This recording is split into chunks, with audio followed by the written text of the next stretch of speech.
그 말씀을 거역을 하는 거예요. 우리의 믿음이라는 것은 믿음 자체는 순종이에요. 하나님께서는 말씀을 통해서 우리가 그 말씀에 순종하기를 바라신다는 거예요. 하나님께서 말씀을 통해서 우리에게 그 순종을 순종하게끔 하셨는데, 우리가 여기서 그 하나님의 형상을, 하나님만이 형상을 가지고 계신 분이신데 그 외의 것을 우리가 만든다는 것 자체가 하나님을 도전하는 것이고 하나님을 거역하는 일이 됩니다. 그래서 하나님은 그 어떤 것도 만들지 말라고 했는데, 구약에 그 출애굽기 할 때 애굽에서 우리 이스라엘 백성들이 나왔을 때 모세가 시내 산으로 올라가서 40일을 보이지 않았을 때 이들이 무서워서 신을 만들어 버렸어요. 그때 하나님께서 이들을 어떻게 하셨냐? 하나님께서는 그들을 다 그 땅으로 하여금 입을 벌려서 그들을 삼키게 하셨어요. 그만큼 이거는 하나님이 정말로 싫어하신다는 거. 그만큼 이거는 정말 하나님 앞에 정말 그 불순종이라는 거예요. 그러니까 하나님께서는 그 본체의 형상을 가지고 계신 분이 우리 신앙에 있어서 아주 중요하다는 거예요. 왜냐하면 본체의 형상을 가지고 계신 분께서 이 땅에 육신으로 오셔서 우리를 대속물로 사시고 우리를 구원하셨기 때문에 형상이 있는 분은 하나님 한 분 외에는 없다라고 하나님께서 말씀을 하시는데, 세상에서는 그것을 부인하는 자들을 적그리스도라고 이야기를 해요. 적그리스도라고 하면은, 적그리스도의 영이라고 하면 하나님의 아들이 육체로 오신가, 그가 세상에 임하신 것을 부인하는 것. 예수께서 죽기 위해서 육체로 오신 것을 부인하는 자마다 정말로 적그리스도의 영을 받은 자들이라 말씀하십니다. 주님이 얼마나 우리를 사랑하시는지, 그 주님의 아픔도 우리가 무엇인지 모르는 자들이 적그리스도라고 성경은 이야기를 하고 있습니다. 우리는 정말 이 본체의 형상, 그 말씀에 순종하는데 우리 믿음이 있다라고 이야기를 해요. 우리 친구들이 매주 이렇게 거룩하게 주일날 거룩한 주일을 섬긴다고 우리 예배당에 나와서 항상 예배를 드리죠. 근데 하나님 뜻과 무관하게 나 오늘 예배 그 주일에 교회 가서 예배 잘 드렸어, 예배 순서에 따라 나 정말 예배 잘 드렸어, 이렇게 생각할 수 있을지 모르지만 말씀이 없다면은 그것은 하나의 종교 생활과도 같다 말씀을 하셨습니다. 하나님께서는 그 하나님께서 주시는 그 말씀에 관심을 두지 않고 그 말씀에 순종하지 않는 자들은 하나님께서 그들을 그리스도인이라 보지 않는다는 거예요. 그리스도인이라는 것은 뭐냐면은 예수께서 죽임을 당하신 걸 믿는 자들, 정말 예수를 위해서 내가 복음을 전파하다 죽임을 당할지라도 정말 내가 순종하고 나아가는 자들, 그들이 그리스도이고 오직 성령에 의해서만 정말 그리스도인이 될 수가 있는데, 우리가 말씀과 전혀 상관없는 예배를 드리고 있다면 그거는 정말 하나님 앞에 내가 예배를 제대로 드리지 않고 하나님과의 관계에 있어서 하나님 나한테 아무런 관심도 갖지 않으신다는 거예요. 내가 하나님 앞에 관심을 끄는 거는 하나님 말씀에 내가 순종하고 있는지, 하나님 말씀을 내가 청종하고 있는지, 듣고 있는지, 그거를 봐야 한다는 거예요. 기독교 신앙이라는 것은 우리 신앙과 종교를 이야기를 해요, 성경에서도. 근데 우리의 그 신앙은 말씀을 통해서 하나님을 알고 그가 열어주신 그 구원의 길을 따라서 순종하는 것이 우리 기독교인의 신앙이고, 정말 예수께서 우리에게 그 믿음을 말씀을 하셨는데 어떠한 믿음을 말씀을 하셨냐면, 누구든지 아버지의 뜻대로. 그러니까 우리 그 말씀이 어디에 나오냐면 마가복음 3장 한번 찾아볼게요. 마가복음 3장 32절로 34절까지 한번 볼게요. 마가복음 3장 32절로 34절까지 35절까지 한번 볼게요. 시작. 우리가 예수를 둘러앉았다가 여짜오되 보소서 당신의 모친과 동생들과 너희들이 밖에서 찾나이다. 대답하시되 누가 내 모친이며 동생들이냐 하시고 둘러앉은 자들을 둘러보시며 가라사대 내 모친과 내 동생들을 보라. 누구든지 하나님의 뜻대로 하는 자는 내 형제요 자매요 모친이니라. 아멘. 누구든지 하나님의 뜻대로 하는 자만이 예수님의 형제요 모친이라고 말씀하셨습니다. 신앙생활은 우리의 신앙생활은 반드시 이렇게 하나님의 뜻이 전제되어야 있어야 하고 우리의 기도 응답도 마찬가지라는 거예요. 성경에서는 야고보서 4장 3절에 보면 기도에도 응답받지 못하는 이유가 정욕으로 잘못 쓰려고 구하였다고 말씀을 했어요. 그래서 우리 아까 본문 말씀 읽은 데 보면은 너희가 무엇을 먹을까 마실까 입을까 염려하지 말라 했어요. 내가 먹고 마시는 일만 기도한다면 그거는 세상에서 말하는 종교와 다를 바 없다고 말씀하셨습니다. 신앙이라는 거는 정말 예수 그리스도가 하나님의 아들이심을 시인하는 것, 하나님이 살아계신가, 하나님께서 예수를 죽은 자 가운데서 살리신 것을 믿음으로 가지는 것이 신앙이라고 말씀했어요.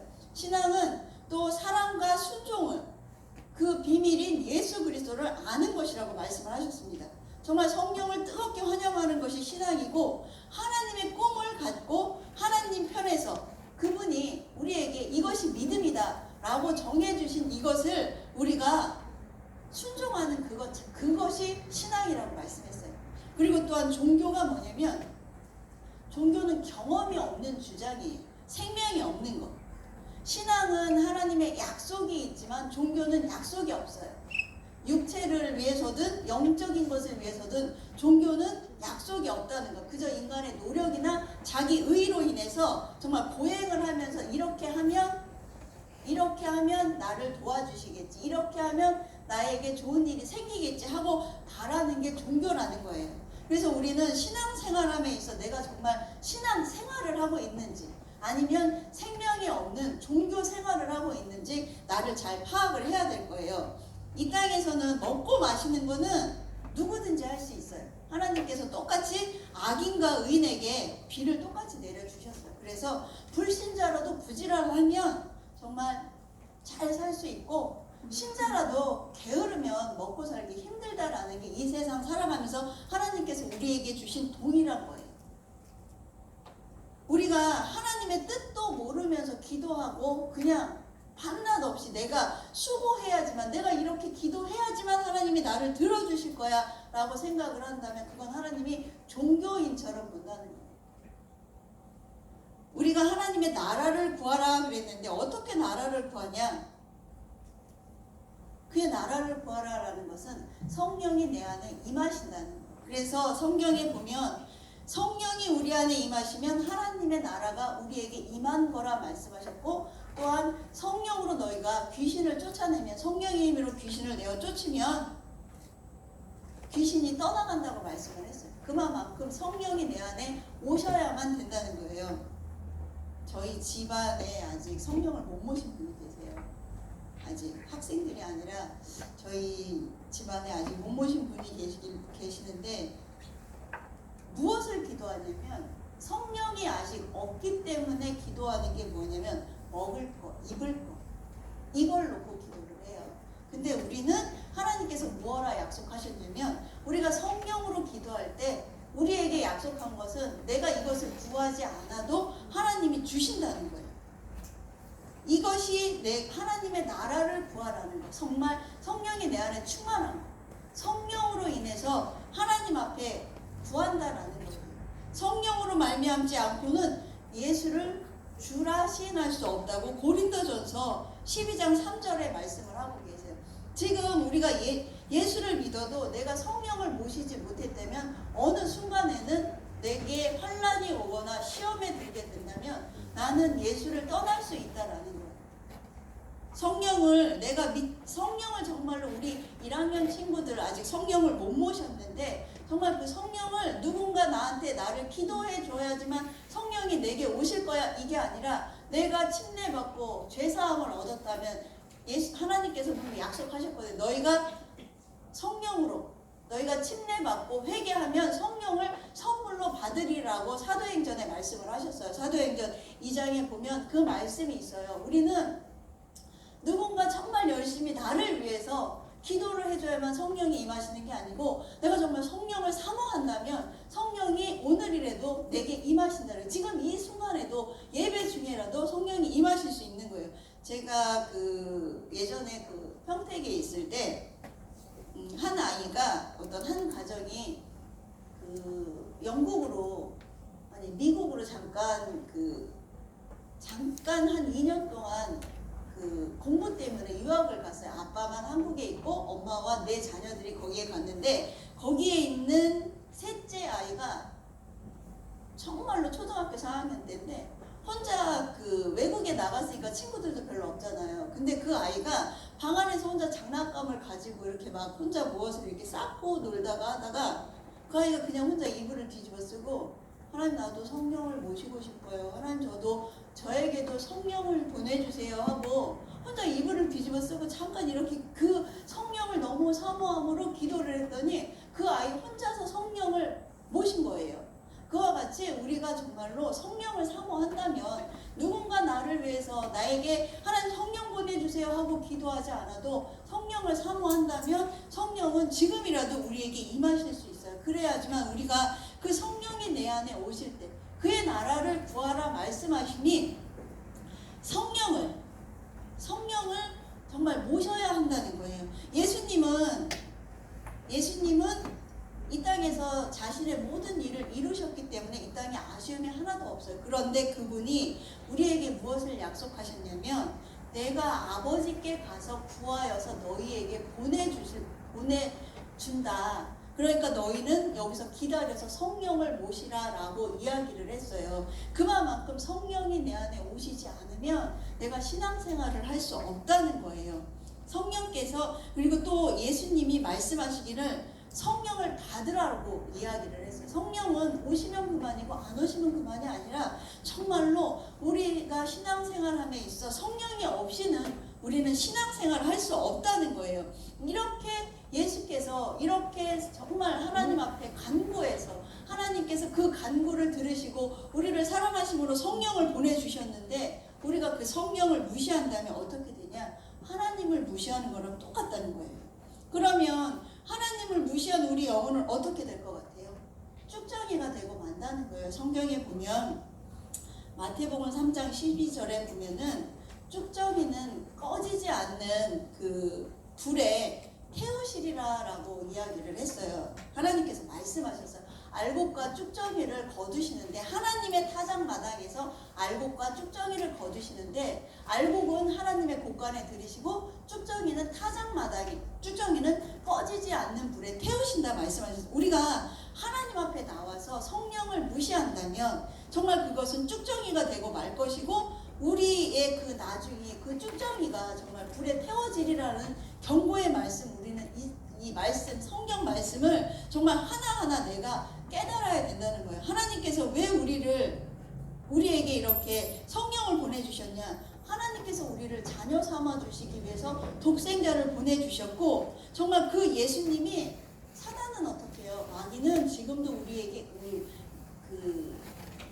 뭐라 그래요? 밀 까부른다라는 소리, 혹시 우리 친구들 모르죠? 농사 지으면 그 알곡과 그거를 쭉정이를 걷어내기 위해서 키지라는 게 있어요. 근데 사단이 매일같이 우리를 하나님 앞에 그렇게 부른다는 거예요. 하나님 앞에 말씀으로, 하나님의 말씀에 순종하지 않았습니다. 불순종했으면 계속해서 하나님 앞에 우리를 고소한다는 거예요. 그런데 예수님께서 사단이 아무리 그렇게 할지라도 내가 너희를 위해서 지금 기도한다. 하나님 앞에 기도한다. 성령도 너희를 위해서 기도한다. 정말 얼마나 감사한지, 우리의 믿음이 땅에 떨어지지 않게 하기 위해서 예수님도 지금 기도한다는 거예요. 우리 친구들이 이 땅에서 기도할 때 어떤 역사가 일어날 것 같아요? 나 혼자 기도하는 것 같죠. 나 혼자 기도하는 게 아니라 내가 기도할 때 예수님께서 하늘에서 기도하시고, 내 안에 계신 성령께서 기도하시고, 내게 하나님께서 나를 수종들라고 보내준 천사가 나의 기도를 가지고 하늘에 올라간다는 거예요.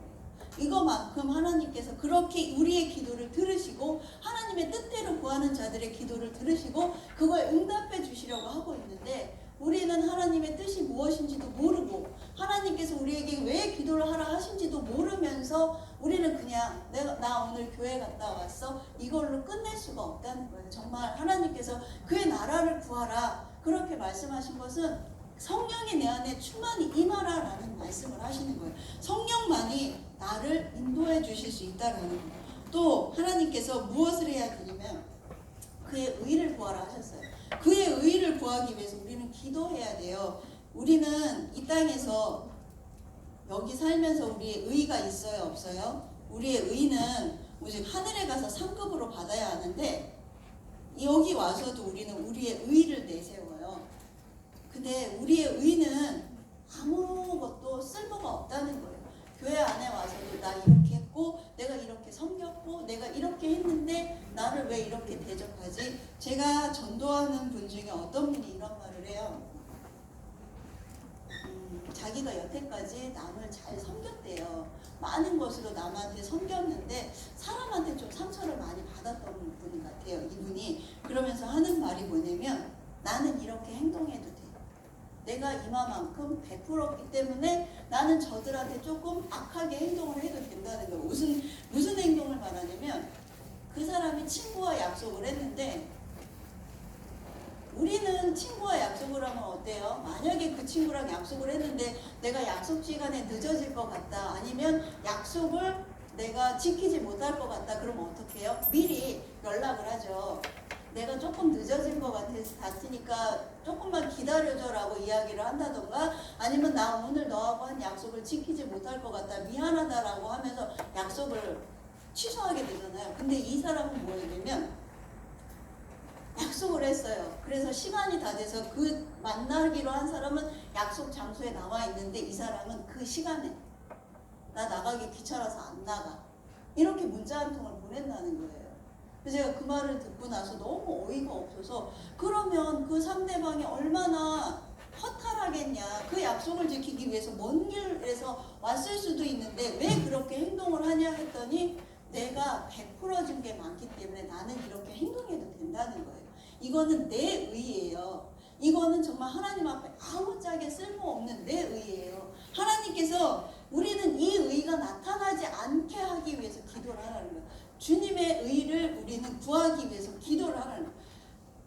이거는 하나님이 인정을 안 하신다는 거예요. 내가 아무리 그 사람한테 많이 베풀었을지라도 하나님이 그 사람한테 베풀 수 있는 은사를 주셨기 때문에 베풀었지 내 자의로 베푼 건 아니에요. 근데 우리는 우리의 의를 가지고 난 이렇게 했는데 내가 너한테 이렇게 했으니까 내가 오늘 귀찮아서 너 만나기 싫어. 그냥 다음에 보자. 이런 식으로 넘어간다라는 그 말을 들었을 때 이거는 아닌 거라는 거예요. 우리는 지금 이 땅에서 우리의 의가 있어요. 하나님의 일을 하는 그 의는 뭐냐면 하늘에 가서 받을 상급인 거예요. 근데 주님이 말씀하신 그의 의는 이 상급이 아니라 예수님 보혈의 공로에만 의해서 나타나는 하나님의 의를 구하라는 거예요. 복음. 정말 예수님의 그 피는 영원 전부터 우리에게 알리신 바 되어서 우리를 위해서 나타나신 그 복음, 우리가 믿는 믿음, 이게 하나님의 의라는 거예요. 하나님께서 우리에게 주신 그 믿음을 내가 구하라는 거예요. 하나님께서 우리가 예수의 피를 의지하라는 말씀, 주님을 의지하라는 그 말씀을 그것을 구하라는 게 그 믿음을 구하라는 거예요. 그래서 하나님의 나라와 그의 의를 구하라는 거는 성령 충만함을 구하고 주님이 그 보혈로 나를 구원해 주신 그 믿음을 내게 구하라는 말씀을 하시는 거예요. 하나님의 나라를 위해 구하라는 말씀, 쉽게 말해서 하나님께서 주신 그 믿음을 내가 구하라는 거예요. 그래서 이 말씀, 먼저 그의 나라와 그의 의를 구하라는 말씀을 우리 친구들이 잘 알고 정말 우리가 기도할 때 하나님 기도할 때 그 말씀 구절을 가지고 기도할 때 하나님께서 역사하신다는 거예요. 뜻을 모른 채 기도한다는 것은 있을 수가 없는 건데 하나님께서는 하나님의 말씀을 듣고 그 말씀으로 의의 말씀을 경험한 영혼들을 찾는다라고 말씀을 했어요. 우리 신앙이 성장하려면 내 영혼을 위해서 먼저 기도를 해야 돼요. 우리 시험 들면 어때요? 시험 들면 세상 사람들은 예수를 모르는 사람들은 예수를 비난하지는 않아요. 근데 예수를 알고 예수를 조금이라도 맛본 사람들이 시험 들면 예수를 비난하고 떠나가게 된다는 거예요. 성경에 보면은 이런 말씀이 있어요. 어떤 사람이 예수 이름으로 귀신을 내어 쫓아요. 귀신을 내어 쫓으니까 제자들이 하지 못하게 해요. 자기들을 따르지 않는다. 근데 예수님은 가만 내버려 두어라 라고 말씀을 하시거든요. 근데 나중에 예수님이 어떤 말씀을 하냐면 그 심판하실 예수님 앞에 예수 이름으로 귀신을 쫓은 사람들이 오면서 주여 내가 당신의 이름으로 귀신을 내어 쫓았나이다 했을 때 예수님 뭐라 말씀하시면 나와 상관없는 자라고 이야기해요. 내가 너를 알지 못하니까 나를 떠나가라 말씀을 하는 그게 뭐냐면 내가 예수 이름을 가지고 귀신을 내어 쫓았지만 그 이름을 믿지 않은 자를 이야기를 하는 거예요. 가룟 유다가 예수님을 은 30냥에 팔았잖아요. 가룟 유다가 은 30냥에 예수님을 팔았는데 어때요? 그는 예수님이 서 있는 법정까지 쫓아가서 이 사람은 죄 없습니다 라고 변론을 했어요. 그러고 나서 결국은 뭐 했냐면 그가 목매달아 죽었어요. 그가 주장한 건 뭐냐면 예수님이 죄가 없다라고 인간적인 면에서 봤을 때 정말 훌륭한 사람이라고 변론한 거지 그가 하나님의 아들이라고 인정한 게 아니에요. 하나님이 우리에게 주시는 믿음은 우리가 예수를 하나님의 아들이라고 인정하는 것을 이야기를 하는 거예요. 가룟 유다가 정말로 세상에서 예수님처럼 그렇게 의인인 분이 없다라고 이야기를 하는 거는 사람으로서 어떻게 저렇게 의롭고 어떻게 저렇게 깨끗한지 정말 흠없는 사람으로 봤지 그는 예수님을 진짜로 하나님의 아들이라고 보지 않았던 거예요. 그래서 그는 자신의 목숨을 결국은 그 자살이라는 것으로 생을 마감을 했는데 하나님이 우리에게 주시는 믿음이라는 것은 예수께서 하나님의 아들이라는 걸 우리가 믿게 하시는 거예요. 우리가 그것을 시인하는 거예요. 근데 귀신은 뭘 할 것 같아요? 귀신은 그 시험든 자의 영혼을 더럽힌다고 했어요. 시험을 들면 그 고린도전서 3장 17절에 보면 하나님의 성전을 더럽히면 하나님이 그 사람을 멸하시리라 말씀을 하셨어요. 하나님의 성전은 거룩하니 너희도 거룩하라 너희도 그러하니라 라고 이야기를 했는데